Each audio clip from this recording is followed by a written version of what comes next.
और वहीं बिहार के बाद अब देश के 12 राज्यों और केंद्र शासित प्रदेशों में वोटर लिस्ट अपडेट होगी। चुनाव आयोग ने आज ही ये बताया है कि इन राज्यों में वोटर लिस्ट का स्पेशल इंटेंसिव रिवीजन यानी एसआईआर कल यानी 28 अक्टूबर से शुरू होगा और 7 फरवरी को खत्म किया जाएगा।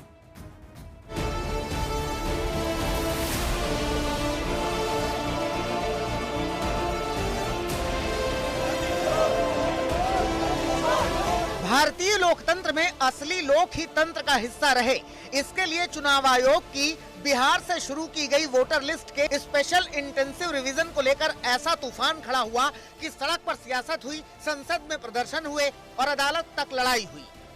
अदालत में लोक भी जीता और तंत्र भी। एसआईआर रुका नहीं। बिहार से शुरू हुई कवायद अब देश के अन्य 12 राज्यों में करने का ऐलान हो गया है। अब चयनित राज्यों में एसआईआर का दूसरा चरण प्रारंभ किया जाएगा। याद रहे, एसआईआर का प्रमुख उद्देश्य है हर योग्य मतदाता को सूची में शामिल करना और अयोग्य को मतदाता सूची से हटाना। देश के ऐसे राज्यों में जहां आने वाले साल में चुनाव है, वहां एसआईआर का घोर विरोध हो रहा है। इसमें सबसे ज्यादा विरोध पश्चिम बंगाल, तमिलनाडु और केरल में हो रहा है। इन तीनों ही राज्यों में इंडिया गठबंधन के सहयोगी दलों की सरकार है। तमिलनाडु में सीएम स्टालिन ने तो एसआईआर को साजिशों का जाल बता दिया है। दूसरी तरफ चुनाव आयोग के एसआईआर के साथ ही पश्चिम बंगाल में ममता बनर्जी की टीएमसी बड़ी चुनावी अभियान की शुरुआत करने जा रही हैं। टीएमसी ने ऐलान किया है कि आने वाले 2 नवंबर को कोलकाता में एसआईआर के विरोध में विशाल रैली का आयोजन किया जाएगा। खुद अभिषेक बनर्जी चुनाव आयोग के इस अभियान के विरोध का झंडा उठाएंगे। उधर एसआईआर शुरू होने से पहले ही ममता सरकार ने पश्चिम बंगाल में 10 जिलों के डीएम समेत 64 आईएएस बदल डाले। ममता बनर्जी चुनाव आयोग की ओर से की जा रही एसआईआर प्रक्रिया को एनआरसी का दूसरा रूप बताती हैं। तो बंगाल बीजेपी कहती है कि ठीक से एसआईआर हो गया तो बंगाल में 1 करोड़ से ज्यादा अवैध वोटर्स का नाम कट जाएगा।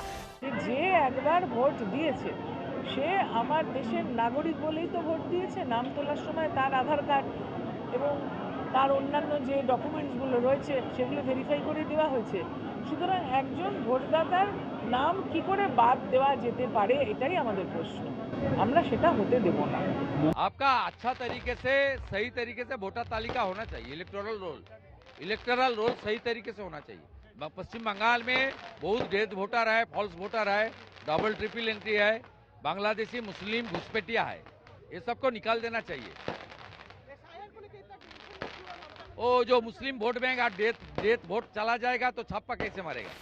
बंगाल से लेकर तमिलनाडु जैसे राज्यों में एसआईआर का विरोध हो रहा है, लेकिन महाराष्ट्र ऐसा राज्य है जहां जनवरी में स्थानीय निकायों के चुनाव होने वाले हैं, लेकिन यहां एसआईआर नहीं हो रहा है। अभी जो भी महाराष्ट्र में चुनाव होने जा रहे हैं, वहाँ पे लोकल बॉडी के चुनाव है, जिला परिषद के चुनाव है, म्यूनसिपल कॉरपोरेशन, मुंबई जैसी कॉरपोरेशन है।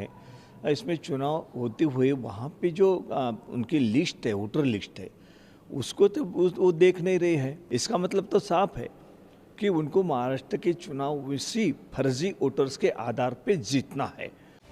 चुनाव आयोग के खिलाफ सत्ता पक्ष में मिली भगत का आरोप लगाकर राहुल गांधी ने तरह तरह के बम फोड़ने की कोशिश की। वोटर लिस्ट में तमाम गड़बड़ियों की ओर देश का ध्यान दिलाया और इसी हवा से चुनाव नतीजों में गड़बड़ी के आरोप भी लगा दिए। अब बाकी विपक्षी दल एसआईआर की प्रक्रिया को भी मिली भगत में अपनाई गई प्रक्रिया बताने लगे हैं। अगर ये तानाशाही सरकार अपने फैसले पर अडिग रही और चुनाव आयोग के माध्यम से एसआईआर की घोषणा होती है, तो जो इनके मंसूबे हैं कि एंटी बीजेपी वोटर्स के नाम को बड़ी संख्या में डिलीट किया जाए या उनको इलेक्टोरल रोल से हटा दिया जाए, वो मंसूबे हम पूरे नहीं होने देंगे। दरअसल चुनाव आयोग की एसआईआर प्रक्रिया के पीछे बीजेपी ने घुसपैठिए वोटर्स को हटाने की दलील दी थी, जबकि बिहार में इतने सघन वोटर रिवीजन के बावजूद घुसपैठिए वोटर्स की निश्चित तादाद का कुछ पता नहीं चल सका। चुनाव आयोग ने बिहार के जिन 65 लाख वोटर्स का नाम काटा है, उसमें मृत, पलायन, दोहरे वोटर वाले मामले ही सामने आए हैं। आज तक ब्यूरो।